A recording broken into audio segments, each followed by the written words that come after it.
삶은 작은 것들로 이루어졌네. 메리알 하트먼.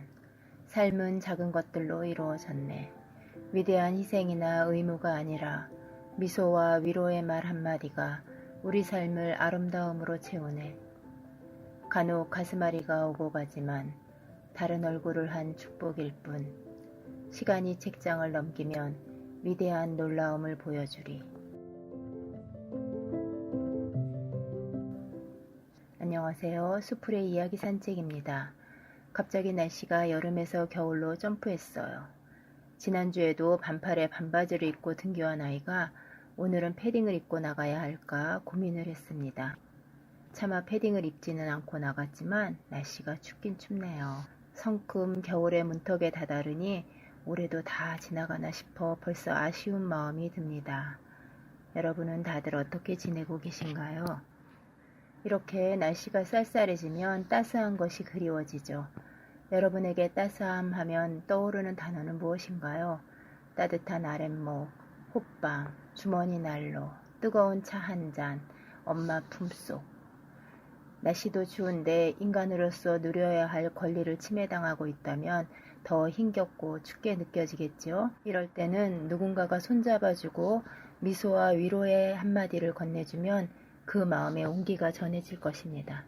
커다란 무엇을 해주어서가 아니라 작은 것들로 삶은 이루어졌다고 시인은 말합니다. 오늘은 인간으로서 누려야 할 권리, 인권에 관한 그림책을 만나보겠습니다. 첫 번째로 소개하고 싶은 책은 데버러 와일즈 제롬 리기히기 그림의 1964년 여름입니다. 네, 1964년입니다. 1960년대 초까지만 해도 미국의 남부 지역에는 인종차별이 남아 있었습니다. 흑인은 백인이 사용하는 수도를 같이 쓸 수 없었고 백인이 다니는 학교에 다닐 수 없었으며 공공시설도 마음껏 이용할 수 없었습니다. 1964년이 되어서야 모든 인간은 인종, 피부색, 종교, 국적에 관계없이 공공시설을 평등하게 즐길 권리가 있다는 공민법이 선포되었습니다. 이 책에 등장하는 소년 존 헨리와 존은 가장 친한 친구 사이입니다. 존 헨리의 엄마 메이 아줌마는 조이 집에 오셔서 집안일을 도와주십니다. 엄마를 따라오는 존 헨리와 존은 구슬치기도 하고 수영도 같이 합니다. 수영은 냇가에 가서 합니다. 마을 수영장에는 들어갈 수 없기 때문입니다. 수영장에는 흑인 출입금지라고 쓰여 있습니다. 그렇습니다. 존 헨리는 흑인이고 존은 백인 아이입니다. 존 헨리의 살결은 반질반질한 갈색이고 비온 뒤 솔잎 향기가 나는 것 같습니다. 조의 살결은 창백한 나방색입니다. 존 헨리는 조에게서 비누 냄새가 난다고 합니다. 둘은 신나게 수영을 하고 허리가 아플 때까지 웃고 떠들며 놉니다. 수영을 마치고 아이스크림 가게에는 조 혼자 들어가 2개를 사가지고 나옵니다. 존 헨리는 아이스크림 가게조차 들어갈 수가 없습니다. 그날 저녁 아빠가 말씀하십니다. 내일부터는 피부색에 상관없이 누구나 다 마을 수영장에 들어갈 수 있게 되었단다. 새로운 법이 만들어진 것이죠. 존은 벌떡 일어나 존 헨리에게 이 소식을 전하기 위해 달려나갑니다. 존 헨리가 커다랗게 외칩니다. 와, 나 마을 수영장에서 꼭 수영해보고 싶었어. 그런데 거기 깊니? 둘은 새벽에 만나 첫 번째로 수영장에 가기로 약속을 합니다. 이튿날 존과 존은 해가 뜨자마자 수영장을 향해 달려갑니다. 하지만 그들은 눈앞의 광경을 보고 꼼짝달싹 할 수가 없었습니다. 발이 땅에 붙어버린 것처럼요. 수영장 앞에는 커다란 덤프트럭이 쭉 늘어서 있고 깨끗한 물로 가득했던 수영장을 뜨거운 김이 피어오르는 아스팔트로 채워놓고 있었습니다. 그 일꾼 중에는 존 헨리의 형도 있었습니다. 검은 아스팔트를 가득 채우고 일꾼들은 신발바닥에 널판지를 내고서 아스팔트를 꾹꾹 밟았습니다. 평평하게 만들려고요. 형의 얼굴은 먹구름처럼 어두웠습니다. 일꾼들이 모두 떠나고 다이빙대에 앉아서 아스팔트로 가득 메꿔진 수영장을 내다보며 존 헨리가 흐느껴 옵니다. 백인들은 흑인들이랑 수영하는 게 싫은 거야. 난 여기서 수영하고 싶었어. 나도 너랑 똑같이 하고 싶었어. 존은 아무 말도 할 수가 없었습니다. 어쩜 그렇게까지 할 수 있었을까요? 하지만 두 소녀는 자신들의 힘으로 막을 수 없는 일 때문에 슬퍼만 하고 있지는 않았습니다. 자신들이 할 수 있는 일을 했습니다. 바로 아이스크림 가게에 존 헨리가 들어가서 아이스크림을 사오는 것입니다. 두 소녀는 어깨동무하고 가게 앞으로 갔습니다. 네, 어깨동무를 했지요. 내가 내 옆에 있다고 힘을 주는 것입니다. 존 헨리도 조가 아이스크림을 사라고 내민 동전을 받지 않고 나도 아이스크림 살 돈 있어 라고 말합니다. 자신의 주체성을 드러내는 말이라고 생각합니다. 지금은 상상하기도 힘든 일이죠. 공공시설을 피부색 때문에 사용할 수 없다는 게 말이 됩니까? 학교에서도 흑인과 백인은 따로 나누어 학습했습니다. 백인이 드러내놓고 흑인 친구를 사귀는 것은 아주 위험한 일이었습니다.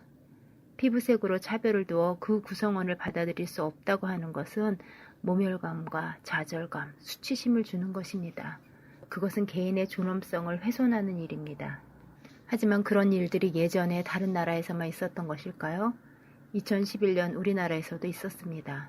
우즈베키스탄에서 귀화한 구수진 씨는 다른 사람들이 불편해한다는 이유로 사우나에 들어가는 것을 거부당했습니다. 내국인 전용이라는 간판을 걸고 외국인을 차별한 것이지요. 지금도 노키즈존, 노스쿨존이라는 것도 있습니다. 영유아 아동들이 울고 떠든다고, 청소년들이 무례한 행동을 한다고 막아서는 것이지요. 이렇게 특정 집단을 거부해도 되는 걸까요? 패스트푸드점에서 화가 난다고 동전을 던지거나 햄버거를 던진 성인 남성 때문에 성인 남성 금지라는 팻말은 붙이지 않습니다. 사람은 태어날 때부터 생김새도 다르고 성격도 다릅니다. 저마다 가진 능력도 다르지요. 모두들 다르지만 똑같이 소중한 생명을 가진 사람입니다. 그렇기 때문에 지금 모습 그대로 존중해 주어야 합니다. 세계인권선언 제1조에는 모든 사람은 태어나면서부터 자유롭고 존엄과 권리가 있어 평등하다라고 말하고 있습니다. 그만큼 자유와 평등이 인간에게 있어 가장 기본적이고 중요하게 보장받아야 할 권리입니다. 이 권리를 누리지 못한 사람들이 그저 시간이 지나기만 했다고 그 권리를 찾은 것은 아닙니다. 차별에 대해 부당함을 알고 용감하게 행동한 사람들이 있었기에 세상의 변화를 이루어낸 것입니다. 그 용기를 낸 사람, 로자 파크스를 소개합니다. 1955년 12월 1일 저녁의 일입니다. 그 당시에는 버스 앞자리는 백인이, 뒷자리는 흑인이 앉게 나누어져 있었습니다. 로자는 재봉사로 일했는데 연말에 주문이 밀려 힘든 일을 마치고 버스 뒷좌석 빈자리에 앉았습니다. 다음 정거장에서 백인 몇 명이 올라탔는데 앞좌석이 다 차 있자 운전수는 뒷좌석에 있는 흑인들에게 자리에서 일어나라고 소리를 칩니다. 흑인들 몇 명은 일어났지만 로자는 꼼짝하지 않고 자리에 앉아서 아니요, 일어나지 않겠어요 라고 조용히 말했습니다. 결국 경찰관이 와서 로자를 끌어내렸습니다. 로자는 발버둥 치지 않고 수갑을 찬 채 경찰차를 탔습니다. 로자는 감옥에 갇혔습니다. 그 일이 있은 후 흑인들은 버스 승차를 거부하고 걸어다녔습니다. 2시간이 넘는 길도 걸어다녔습니다. 버스 회사들은 거의 파산 상태에 이르렀고 많은 운전수가 일자리를 잃었습니다. 로자는 백인들이 계속 위협했기 때문에 이사를 가야 했지만 포기하지 않았습니다. 1956년 아니오라고 말한 지 1년 뒤 대법원에서는 인종차별법이 위법이라고 선언했습니다. 로자 파크스와 다른 흑인들이 이제부터는 버스의 앞좌석에 백인과 나란히 앉을 수 있게 된 것이지요. 더 나아가 백인과 흑인이 같은 식수대로 물을 마시고 같은 엘리베이터를 타고 같은 학교에 다닐 수 있게 되었습니다. 2005년 10월 24일 세상을 떠난 로자 파크스는 미국 국회의사당에 묻혔습니다. 1865년 에이브러함 링컨 대통령의 유해가 놓여있던 바로 그 자리입니다. 5만 명의 사람들이 줄을 지어 민권운동의 어머니와 마지막 작별 인사를 나누었습니다. 그리고 3년 후 검은 피부의 버락 오바마가 미국 대통령으로 당선되었습니다.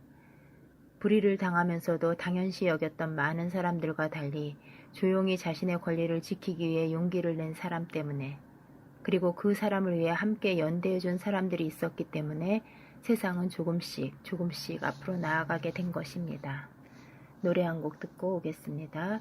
윤종신과 김필, 곽진원이 함께 부릅니다. 지친 하루.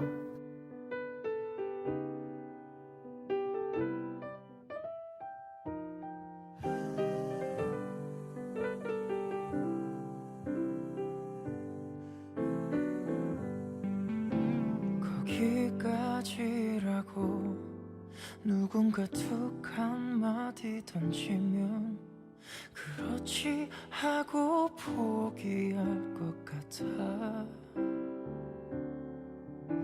잘한 거라 토닥이면 왈칵 눈물이 날 것만 같아. 발걸음은 잠시 쉬고 싶은 걸. 하지만 그럴 수 없어. 하나뿐인 걸 지금까지. 내 꿈은 오늘 이 기분 때문에 모든 걸 되돌릴 수 없어. 비교하지 마, 상관하지 마. 누가 그게 옳은 길이래. 옳은 길 따위는 없는 걸. 내가 택한 이곳이 나의 길.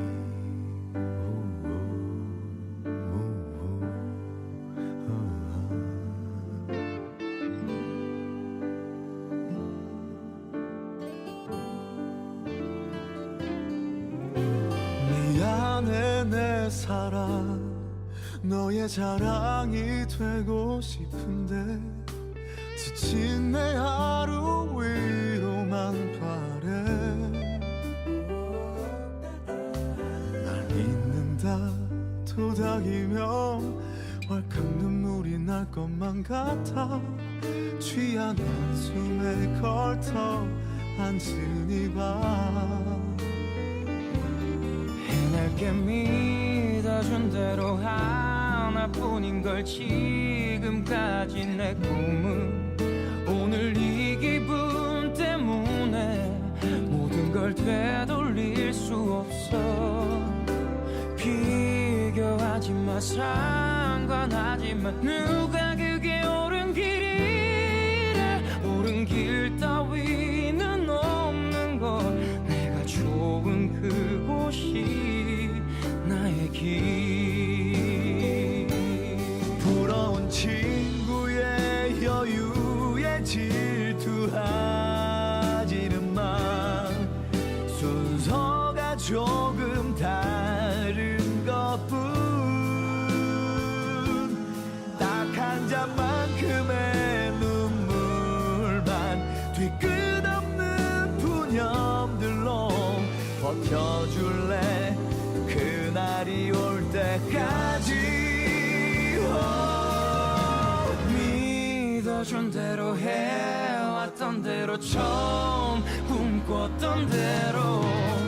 오늘 이 기분 때문에 모든 걸 되돌릴 수 없어. 비교하지 마, 상관하지 마. 누가 그게 옳은 길이래.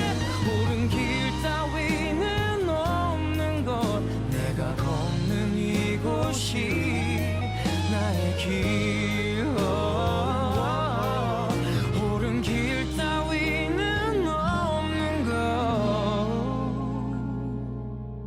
내가 걷는 이곳이 나의 길.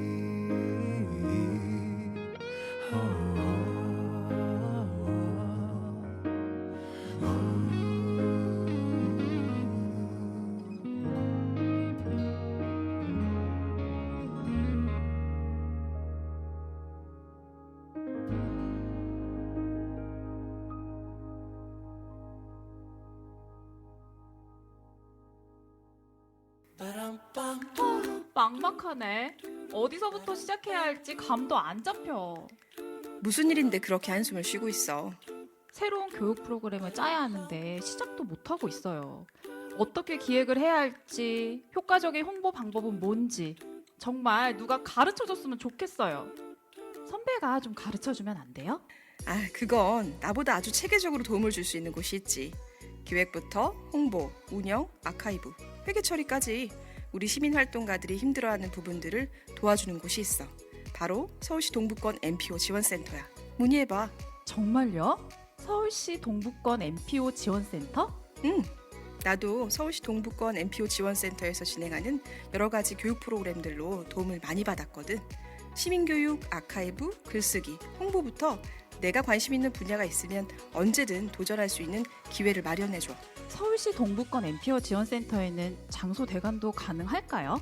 그럼 서울시 동부권 NPO 지원센터에는 80인 강의실, 영상 스튜디오 등도 있고 시민활동의 자료가 모아져 있는 아카이브 라운지도 있어서 새로운 아이디어가 필요할 때나 연구 자료가 필요할 때도 이용할 수 있어.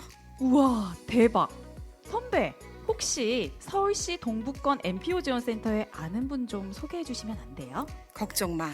굳이 아는 사람 없어도 서울시 동부권 NPO 지원센터 홈페이지만 찾아보면 금방 이용할 수 있어. 감사합니다. 공익활동 지원을 통해 풀뿌리 시민사회를 활성화하는 동부권 공익활동가들의 놀이터 서울시 동부권 NPO 지원센터가 여러분을 기다립니다.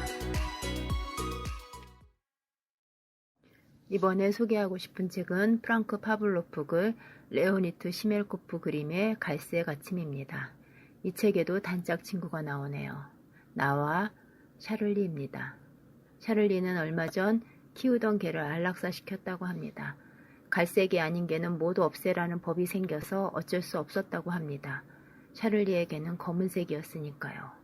나도 지난달에 갈색이 아닌 고양이는 모두 죽여야 한다는 법 때문에 키우던 고양이를 없앤 적이 있었습니다. 털이 갈색이든 흰색이든 얼룩무늬든 모두 똑같은 개고 고양이인데 말이에요. 어이없고 황당무계한 일입니다.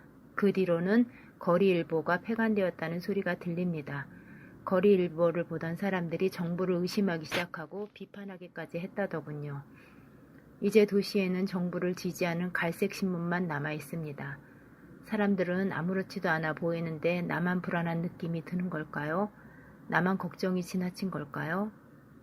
이제 우리는 무슨 말을 할 때마다 주위 사람들의 시선을 의식하고 언제나 말을 할 때 갈색이라는 단어를 붙였어요. 그래야 무조건 법을 따르는 착한 사람들처럼 보였으니까요. 개와 고양이도 갈색으로 골라서 키우니 정부에서 법을 잘 지키고 있다고 칭찬이라도 해줄 것 같고 언제까지나 맘 편히 살아갈 수 있을 것 같았어요. 그런데 믿을 수 없는 일이 일어났습니다. 군인들이 나를 잡으러 왔습니다. 샤를리도 군인들이 잡아갔습니다. 예전에 키우던 개가 검은색이었다는 이유였습니다. 이제 나도 잡혀가게 생겼습니다. 내가 키우던 고양이가 얼룩 고양이인 것을 동네 사람들이 다 아니까요. 세상이 점점 이상해지고 있어요. 설령 법을 어긴 적이 없다고 하더라도 부모, 형제, 친척들 중에서 단 한 명이라도, 단 한 번이라도 갈색이 아닌 다른 색의 동물을 키운 적이 있다면 가족 모두 벌을 받아야 한대요. 저들이 예전에 키우던 동물의 색까지 문제 삼기로 한 이상 나와 같은 사람들을 모두 체포하기 전에는 이 짓을 멈추지 않을 거예요. 도무지 잠을 잘 수가 없어요. 처음 갈색법을 만들었을 때 이렇게 되리라는 것을 눈치챘어야 했어요. 우리 모두 아무 말도 못하고 법을 따르기만 했어요. 그때 그들에게 맞서야 했어요. 쾅쾅, 쾅쾅. 누군가 문을 두드려요. 무서워요. 알았어요. 그만 두드리세요. 나가요. 나간다니까요. 그렇습니다. 독재 정부는 사람들이 생각지도 못한 일들을 합니다. 사람들의 평안한 일상을 깨트리는 것이지요. 그렇게 하는 이유는 사람들에게 공포감을 주기 위해서입니다. 그래야 사람들을 자기 마음대로 주무를 수 있기 때문입니다. 전쟁의 반대말은 평화가 아니라 일상이라고 합니다. 일상이란 밥 먹고 옷 입고 친구들이랑 마음대로 노는 것이죠. 그런데 그런 일들을 누가 늘 감시하고 조정한다고 생각해 보세요. 내가 키우고 싶은 개와 고양이의 색깔까지 정해주다니요. 예전에, 오래전도 아닙니다. 1970년대 우리나라에서도 남자의 머리 길이, 여성의 치마 길이까지 정해주고 어기면 처벌했습니다. 책도 금소로 묶거나 노래도 금지곡으로 정해놓고 들을 수 없게 했습니다. 사람들은 자신의 행동들이 행여 법에 저촉되지는 않을까 스스로 자신을 감시하게 되었습니다. 사람들이 두려움을 가지면 분석과 사고의 개념을 잃게 됩니다.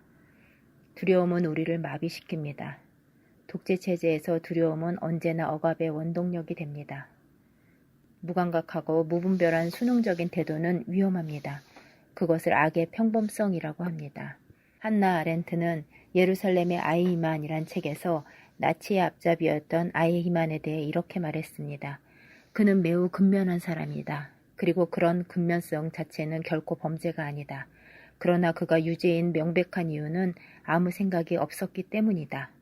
이 책에서 갈색은 나치 친위대의 갈색 제복을 상징합니다. 불의를 보고도 모른 채 하면, 즉 집단 침묵을 하면 폭력적인 권력을 낳고 우리 삶은 비극을 초래합니다.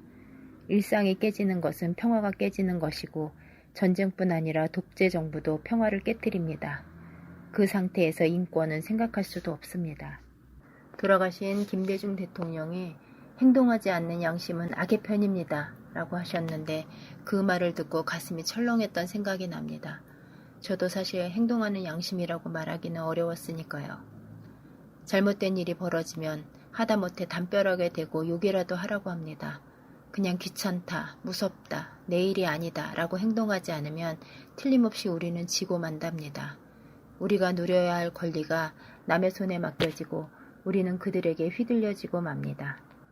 갈색 아침은 프랑스의 민주주의를 지켜낸 갈색 아침 현상을 일으켰습니다. 2002년 프랑스 사회는 대선 1차 투표 결과 구구파 후보인 장마리 르펜이 결선 투표에 진출해 큰 혼란에 휩싸였습니다. 국민들은 충격에 빠졌고 이런 분위기 속에서 한 라디오 프로그램의 진행자가 갈색 아침을 소개하며 책에 담긴 메시지를 알렸습니다. 다음날 프랑스의 서점들은 이 책을 사려고 사람들로 북적였고 책은 날개 돋친 듯 팔렸습니다. 갈색 아침은 프랑스 국민들의 마음에 적신호로 울렸고 선전하던 장마리 르펜은 결국 낙마했습니다. 이 책이 프랑스의 대선을 결정지은 것입니다. 이것이 바로 갈색 아침 현상입니다. 혼자서 모든 것을 밀고 나가기는 어렵습니다. 두렵죠. 이럴 때 함께하는 사람들이 필요합니다. 힘든 일을 겪는 사람들에게 우리가 지켜보고 있다고, 당신을 기억하고 있다고 손 내미는 사람들이 있어야 합니다. 우산을 쓰지 않는 시란시, 책을 소개해드리겠습니다. 책은 다니카와 순타로와 국제 엠네스티가 함께 글을 썼습니다. 그림은 이세 히데코가 그렸습니다. 엠네스티는 언론과 종교의 자유를 억압받거나 반정부 시위로 갇히고 고문받는 등 국가 권력에 의해 인권을 침해당한 사람들을 위해 일하는 세계 최대의 인권단체입니다.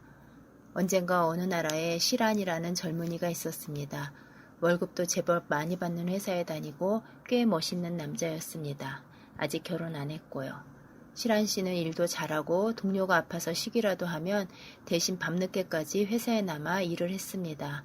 모두들 시란 씨를 친절하고 성실하다고 좋은 사람이라고 칭찬했습니다. 시란 씨는 텔레비전에서 전쟁으로 인해 먹을 게 없어 비쩍 마른 어린이 모습이 나오면 불쌍하다고는 생각했지만 세상에 저런 일은 언제나 있기 마련이다 라고 생각하며 채널을 돌렸습니다. 어느 날 시란 씨에게 온 한 통의 편지에는 죄도 없이 감옥에 갇혀있는 사람들이 풀려날 수 있도록 편지 쓰는 일에 함께 해달라고 써 있었습니다. 시란 씨는 불쌍하긴 하지만 만나본 적도 없는 먼 나라 사람의 이야기라고, 나랑 상관없다고, 혹시 정말 나쁜 짓을 했을지도 모른다고 생각하고 편지를 쓰레기통에 버렸습니다. 그런데 어느 날 밤늦게 초인종이 울려서 나가보니 군인 5이 시란 씨에게 총을 겨누고 있었습니다. 군인들은 시란 씨의 집을 샅샅이 수색하더니 집에 우산이 하나도 없더군. 시란은 비가 와도 우산을 안 쓴다는 소문이 진짜였어. 너는 왜 우산을 안 쓰는 거지? 비를 맞으며 걸으면 기분이 좋으니까요. 우리나라에서는 비가 오면 누구나 우산을 쓴다. 모두들 비 맞는 걸 싫어하니까. 모두와 다른 생각을 하는 놈은 적이다. 지휘관은 소리치면서 시란 씨를 마구 때렸습니다. 시란 씨가 체포되었다는 소식에 회사 사람들은 모두 놀랐습니다. 너무 친절해서 좀 이상하다고 생각했어. 사람은 겉으로만 봐서는 알 수 없지 하며 시란 씨를 외면했습니다. 시란 씨는 사람들로부터 잊혀졌고 어두운 감옥에 버려졌습니다. 어느 날 시란 씨가 한 번도 가본 적이 없는 어느 먼 나라에서 한 젊은이가 편지를 쓰고 있습니다. 시란 씨가 2년째 재판도 받지 못하고 죄도 없이 감옥에 갇혀 있다고 살펴봐 달라고요. 또 다른 먼 나라에서 한 아주머니가 감옥에 있는 시란 씨에게 건강이 걱정된다고. 한 번도 만난 적은 없지만 당신의 친구라고. 당신에게 친구가 있다는 사실을 절대 잊지 말라고 엽서를 보냅니다. 실안이라는 말에는 모른다라는 뜻이 있습니다. 모르는 사람, 나와 상관이 없다는 의미입니다. 지금 어딘가에도 남과 다른 생각을 가졌다는 이유로, 주류에서 벗어났다는 이유로 눈총을 주고 따돌리고 심지어 감옥에 가두기까지 하는 일들이 일어나고 있습니다. 내가 자유롭게 사람답게 살아가기 위해서는 다른 사람의 자유도 소중히 여겨야 하지 않을까요? 마지막으로 독일의 독재 정권인 나치 치하에 살았던 실학자 마르틴 니밀러의 시를 읽어드리겠습니다.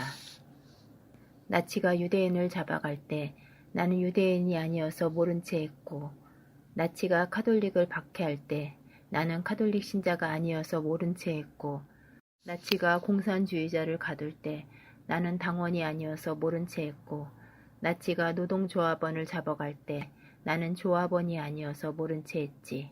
그들이 막상 내 집 문 앞에 들이닥쳤을 때 나를 위해 말해주는 사람이 하나도 남아있지 않았다.